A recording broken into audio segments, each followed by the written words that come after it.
আসসালামু আলাইকুম। সকলকে প্রীতি এবং শুভেচ্ছা। মুখোশ উন্মোচন হতে শুরু করেছে। জুলাই আগস্ট আন্দোলনে যারা সামনের সারি থেকে নেতৃত্ব দিয়েছিল, তারা জুলাই আগস্টকে কুকিগত করে, জুলাই আগস্টকে বিক্রি করে নিজস্ব এজেন্ডা বাস্তবায়ন করছে। জুলাই আগস্টে আন্দোলনে যারা অংশগ্রহণ করেছিল, সাধারণ মানুষ, সাধারণ শিক্ষার্থী, তাদের সাথে যারা সামনের সারি থেকে নেতৃত্ব দিয়েছিল, তারা ছলনা করেছে, তারা নিজস্ব এজেন্ডা বাস্তবায়ন করছে।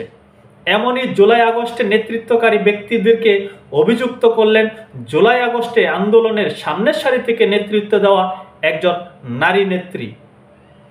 সবার সঙ্গে ছলনা হয়েছে বৈষম্যবিরোধী ছাত্র আন্দোলন নিয়ে অভিযোগ উমামা ফাতেমার। এই ব্যক্তিটিও কিন্তু নানান সময় নানানভাবে বিতর্ক জন্ম দিয়েছে।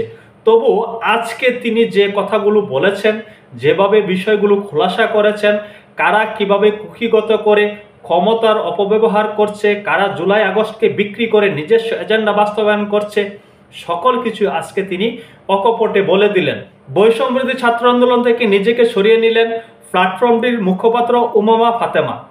শুক্রবার 27 জুন দিবাগত রাত্রে নিজের ফেসবুক আইডিতে দেওয়া এক দীর্ঘ পোস্টে ঘোষণা দেন তিনি। নিজের দীর্ঘ পোস্টে ফাতেমা জানান, গণ অভ্যুত্থানের পরবর্তী সময়ে প্রতারিত হয়েছেন তিনি। গণ অভ্যুত্থানের পরবর্তী সময়ে প্রতারিত হয়েছেন তিনি। শুধু উমামা ফাতেমা না, সাধারণ শিক্ষার্থী, সাধারণ মানুষ সকলেই কিন্তু প্রতারিত হয়েছেন।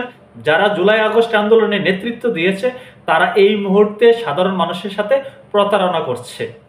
এরপরে উমামা ফাতেমা সাধারণ শিক্ষার্থীদেরকে পড়ার টেবিলে ফিরে যাওয়ার জন্য আহ্বান জানিয়েছেন।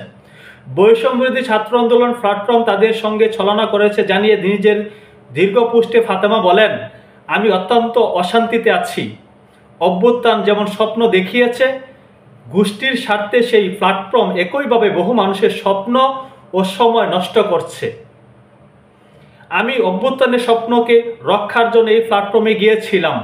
প্ল্যাটফর্মে যাওয়ার আগে আমাকে প্রতিশ্রুতি দেওয়া হয়েছিল আমি স্বাধীনভাবে কাজ করতে পারবো, কিন্তু প্ল্যাটফর্মের মুখপাত্র হিসেবে যাওয়ার পরে টের পাই সংস্কার, জুলাই, শহীদ, আহত এইসব মুখের বুলি মাত্র।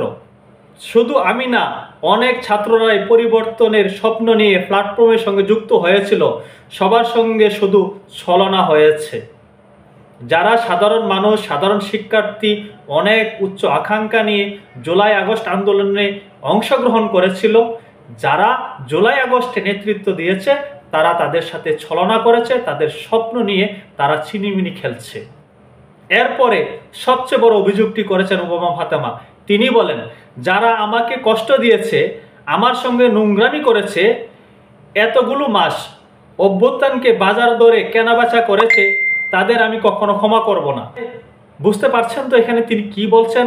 অভ্যুত্থানকে বাজার দরে কেনাবেচা করা হয়েছে, তাদের আমি কখনো ক্ষমা করব না।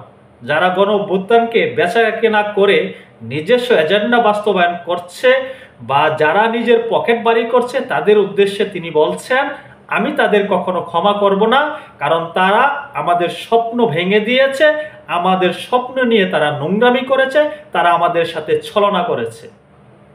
এতে স্পষ্টতই বোঝা যাচ্ছে গণ অভ্যুত্থান নামে বাংলাদেশে যে ঘটনাটি ঘটে গিয়েছে, জুলাই আগস্টে যে আন্দোলনটি সংগঠিত হয়েছিল, এটি পরিপূর্ণ ছলনা। সকলে ভালো থাকবেন। আল্লাহ হাফেজ।